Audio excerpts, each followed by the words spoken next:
오늘 우리가 읽은 본문은 사도 바울이 재판받은 광경입니다. 여러분, 우리의 자녀들이 바울처럼 된다고 생각할 때 여러분 마음이 어떻습니까?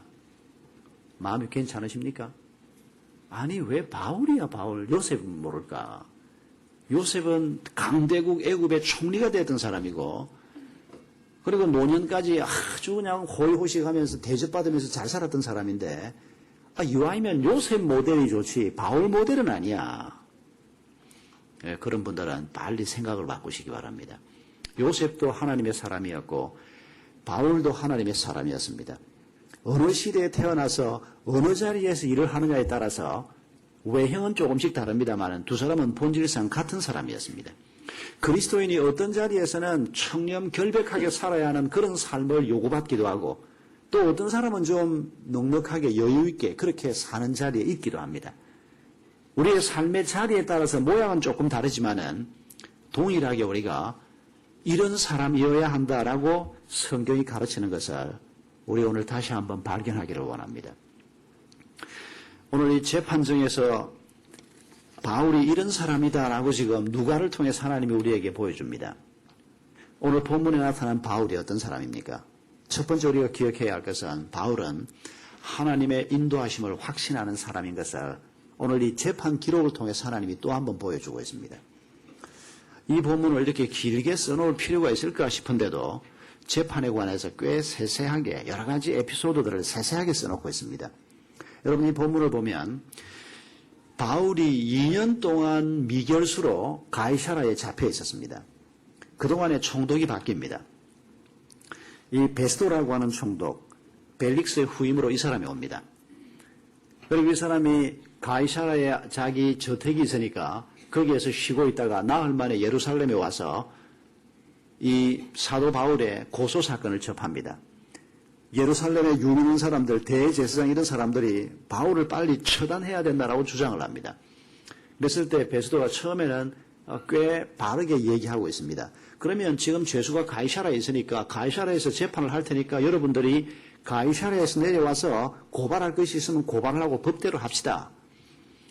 그리고는 가이사라에서 이 신임 총독이 다시 바울을 재판장에 세웁니다. 그런데 바울이 거기에서 자기의 무죄를 주장을 합니다. 이런 재판 과정이 진행이 되는 동안에 베스도가 무슨 연유에서인지 이 유대인 지도자들이 가이사라에 있는 바울을 죽이려고 하면 예루살렘으로 옮기게 하고 그리고 옮기는 과정에 죽이는 것이 제일 쉽겠다. 그런데 베스도가 처음에 말을 안 들어주었는데 그동안에 봉투를 하나 받았는지 무슨 선물을 하나 받았는지 재판이 한 며칠 진행이 되는 동안에 베스도의 마음이 바뀝니다. 그러면서 바울에게 예루살렘에 올라가서 재판을 하면 어떻겠느냐. 바울이 예루살렘이 아닙니다. 로마로 가겠습니다. 그렇게 말합니다. 바울이 머리를 잘 쓰는 겁니까? 아닙니다, 여러분. 지금 바울의 마음속에 있는 게 무엇입니까? 하나님께서 자기를 로마로 인도하신다라고 하는 이미 받은 하나님의 말씀이 그 속에 있습니다. 자기는 예루살렘으로 가는 게 아니고 로마입니다. 뭐 죽일 걸 알고 싹 피해서 그냥 아닙니다. 바울이 지금 그렇게 머리를 쓰고 있는 게 아니고 하나님께서 친히 나타나셔서 로마에 가서 네가 이곳에서 나를 증거한 것처럼 증거해라. 그렇게 말씀하지 않았습니까? 하나님의 인도하심이 자기에게 있다고 믿고 있고 그 하나님의 인도하심을 따라서 길을 가겠다. 이런 바울의 모습을 분명하게 우리에게 보여주고 있습니다. 여러분, 우리가 하나님의 인도함을 받지 않으면 결국 어떤 인도함을 받습니까? 결국 우리가 돈의 인도함을 받거나 세상 권세 인도함을 받거나 뭔가 다른 인도함을 받게 되어 있습니다. 여러분, 오늘 이 좋은 신문에 보면 여러 가지 참 좋은 기사가 많이 있는데 아주 끔찍한 기사가 하나 나와 있습니다. 모택동이 얘기가 나와 있는데 여러분, 중국의 모택동이를 모르는 사람이 없을 겁니다. 모택동이가 사람 많이 죽인 것도 알고 있는데 오늘 이 글에 보면 이런 얘기가 나옵니다. 모택동이가 가장 좋아했던 인물 중에 한 사람이 찰스 다윈이라는 겁니다. 진화론을 주장했던 찰스 다윈. 그 사람을 그렇게 좋아했고 모택동이가 주장했던 유물론과 진화론은 근본적으로 같은 겁니다. 인간의 기원을 하나님에게로부터 보지 않으니까 결국은 물질 덩어리다. 뭐에서부터 시작됐다. 이게 다 똑같은 논리입니다.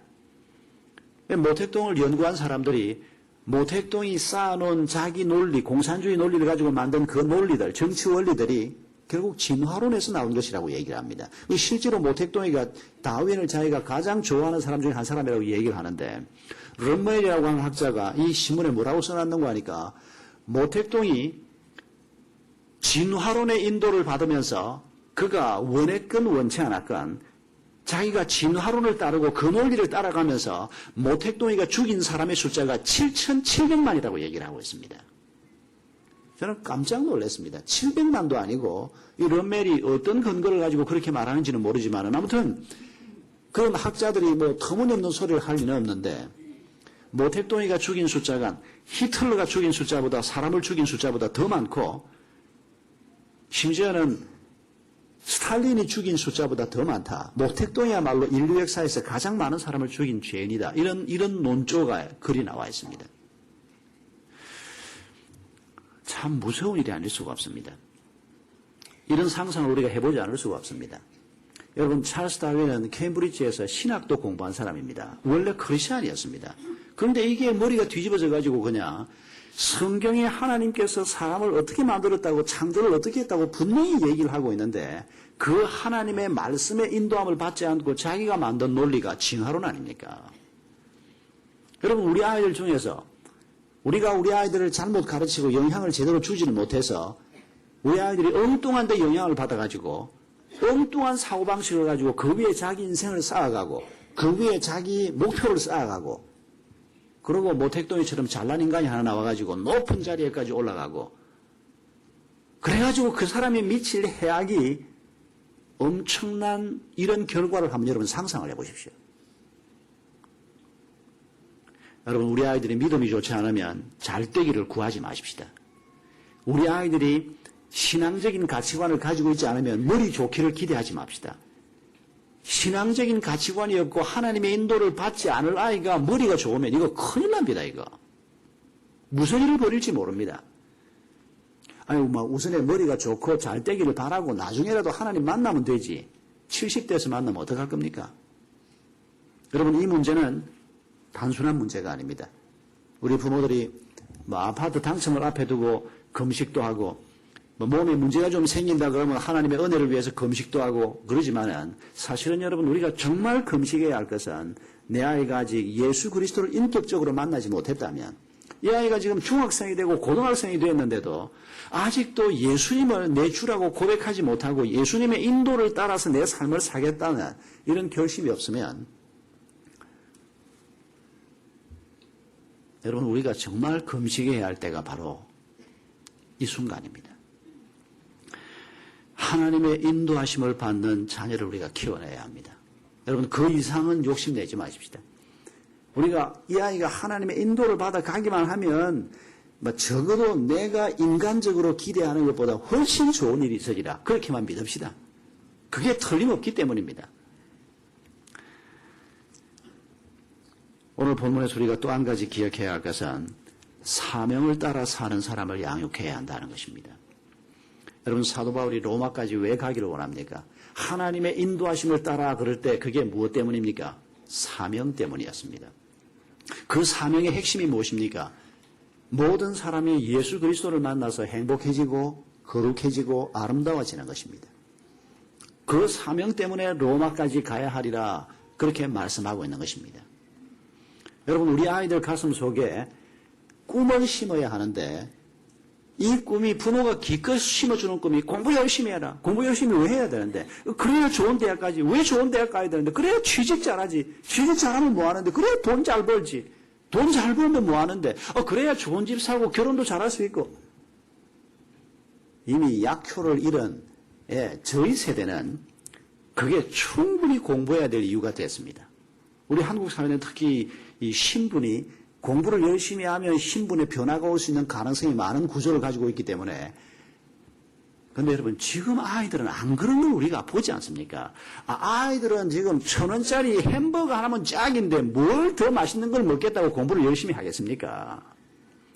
배고픈 문제가 다 해결이 됐는데 5 식구, 6 식구 달겨들어서 그냥 먹을 게 없어서 쩔쩔매던 그런 부모 밑에서 공부 열심히 해야 배 안 고른다. 그 소리는 무서운 말이었고, 그건 공부를 해야 될 중요한 이유가 됐었습니다.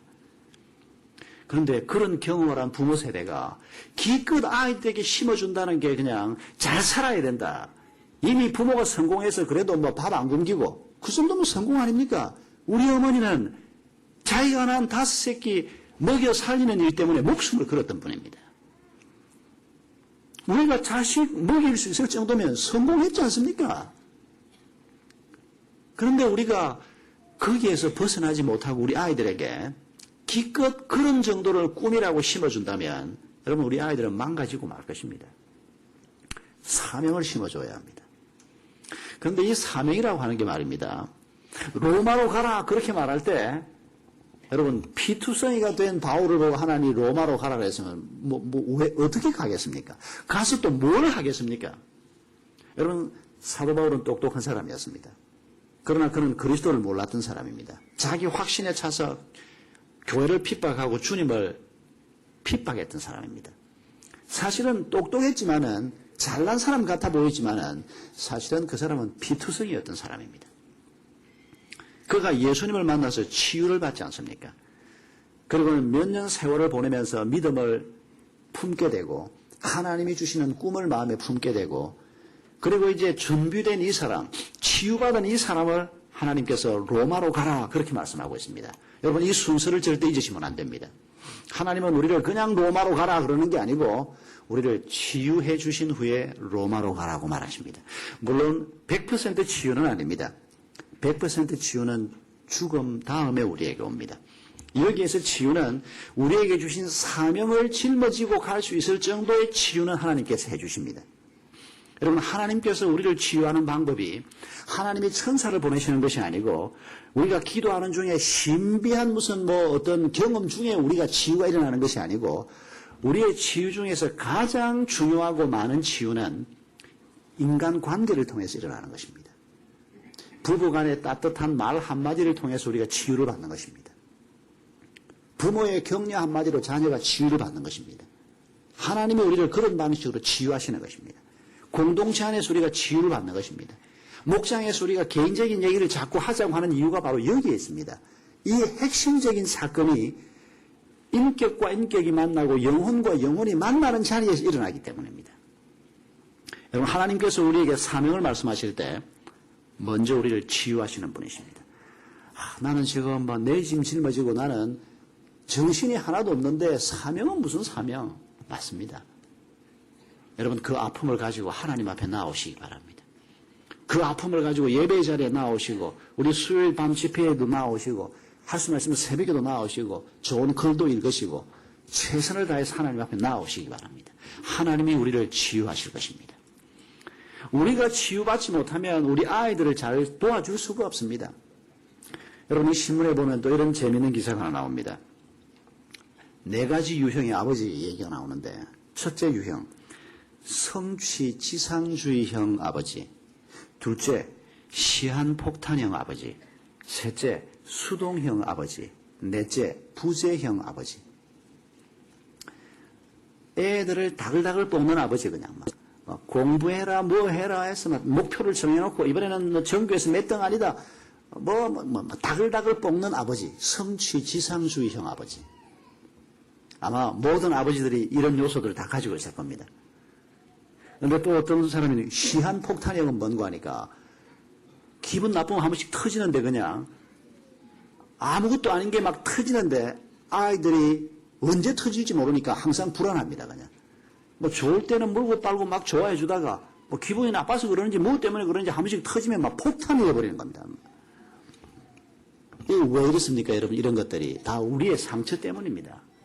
우리가 우리의 상처를 치유받지 못하고 준비가 안 된 채 부모가 돼가지고 자녀를 어떻게 해야 될지 모르고 내가 치유가 다 안 되니까 그게 지금 내 속에 감추어져 있는데 그걸 보지 못한 채 아이가 좀 잘못하면 조금 잘못했는데 막 죽도록 때리는 겁니다. 그냥. 그래놓고는 내가 아이 지 잘되라고 때렸지 이러고 그냥.